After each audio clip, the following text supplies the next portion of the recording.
안녕하십니까. 저는 꿈틀협동조합 이사장 한정우입니다.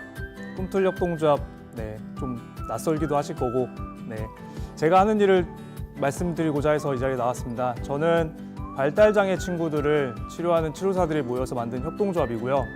발달장애 들어보신 적 있으신 분도 계시고 좀 생소하신 분도 있으실 텐데, 발달장애는 지적장애랑 자폐성 장애를 합쳐서 발달장애라고 합니다. 그래서 신체적인 어려움보다는 좀 인지적인 어려움이 많아서 일상생활이나 사회생활이 어렵기 때문에 장애인 중에서도 더 장애인이라고 불리고 있습니다.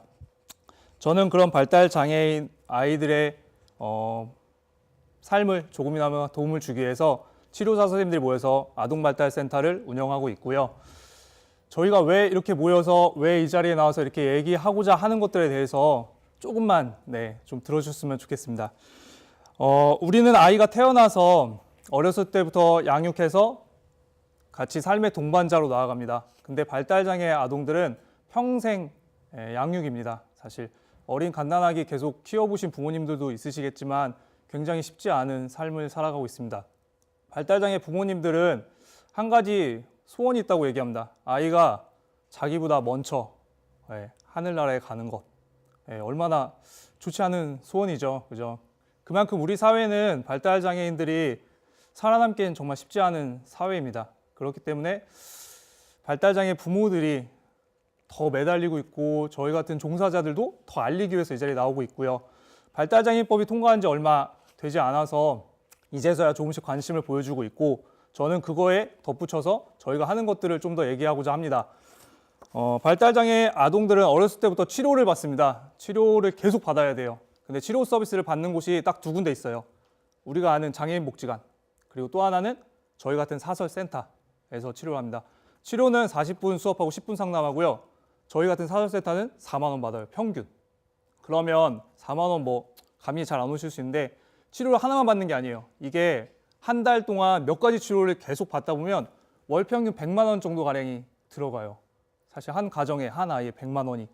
이게 끝이 있으면, 저도 대학 입시처럼 사교육 투자할 수 있잖아. 끝이 있으면 하라고 하죠. 돈이 많이 들어가도. 근데 이거는 끝이 없어요. 그리고 나아진 것도 사실은 다 달라요. 아이들마다 가진 기질들이 다 다르기 때문에. 그럼에도 불구하고 해야 돼요. 안 하면 삶이 정말 달라져요.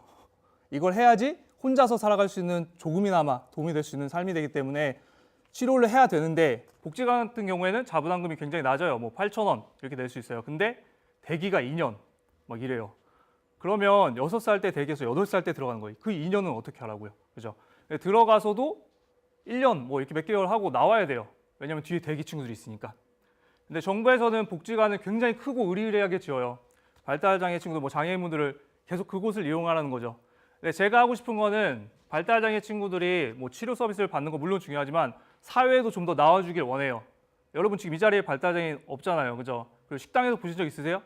영화관? 문화관? 없잖아요. 못 나와요. 발달장애인분들 나오기 되게 쉽지 않아요. 부모님들이 굉장히 어려워하죠. 아이가 소리 지르고 과격하면 누군가를 건들 수도 있고 때릴 수도 있고. 우리 사회는 그런 걸 받아들일 준비가 아직 많이 안 되어 있어요. 그리고 나오기도 어렵고.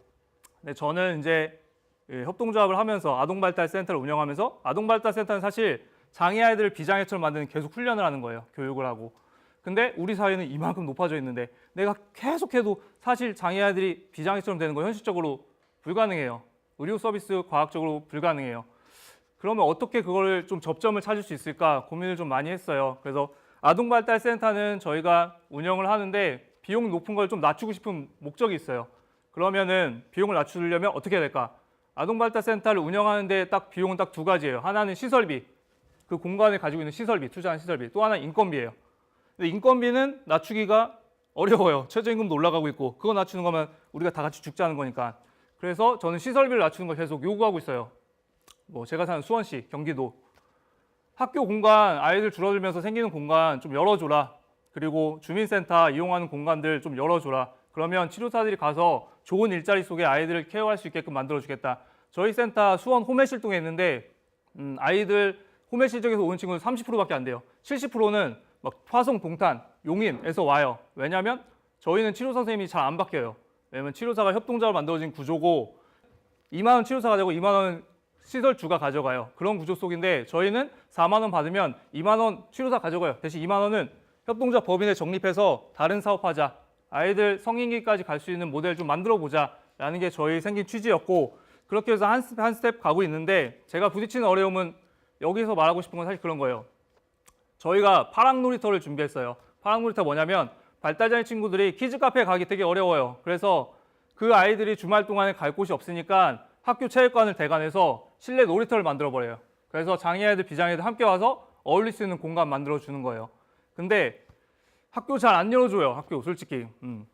왜냐면 요즘에는 토요일 날 같은 거 프로그램 잘 안 하려고 하고 담당자가 또 나와야 되고 이런 시설적인 어려움도 있고 사고가 날 수도 있으니까 그 책임지기 싫어서 잘 안 열어줘요. 근데 전 좀 열어줬으면 좋겠어요. 저는 그게 장애인식 교육이라고 생각해요. 우리가 장애인식 교육해서 뭐 장애 부모들이나 장애 당사자분들 가서 교육을 하긴 해요.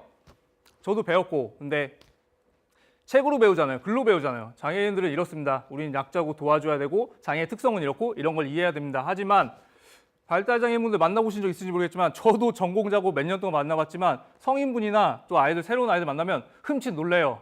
장애인분들 다 다르니까 우리가 한 명 한 명 사람이 다르듯이 발달장애인, 지체장애인분도 다 다른 거예요. 사람들이. 근데 우리는 획일화된 교육을 받고 있어요. 근데 저는 그래서 어렸을 때부터 그런 한 공간 내에서 아 저렇게 아이들 저 친구들은 저럴 수 있구나. 아 저렇게 노는구나. 아 나도 이렇게 놀면서 같이 어울릴 수 있겠네. 나쁜 게 아니네. 뭐 두려운 게 아니네 라는 걸 좀 하고 싶어요. 그래서 그런 모델들 넓혀 가고 싶은데 제도적인 부딪힘이나 사람들의 조금 우리의 어렸을 때부터 받아온 문화 인식 차이 때문에 그게 참 쉽지 않더라고요. 그래서 여기 나왔을 때 아 잘 됐네. 두 가지만 제안하면 좋겠다라는 걸 좀 생각했어요. 첫 번째는 공간을 좀 열어줘라. 그래서 공공시설, 주민센터나 학교 공간 있으면 열어주면 저희가 뭐 거기다 다 하루 종일 왼종일 쓸 거 아니고 시간만 타임이라도 좀만 열어준다면 치료사들을 저희가 이런 사회적 경제 구조로 협동조합 구조로 만들면 치료사들이 가서 좋은 일자리 만들어서 아이들에게 평생 같이 케어할 수 있는 모델로 가는 거고 그러면 아이들이 굳이 먼 곳 치료실 찾아서 먼 곳 따라서 헤매고 저희 센터 또 아이들이 많이 오다 보니까 대기도 있어요. 사소일센터인데 대기할 필요도 없는 거고 좀 이용할 수 있는 이거는 사실 공공복지 서비스예요. 그렇잖아요. 근데 정부에서 22만 원 바우처를 주긴 해요.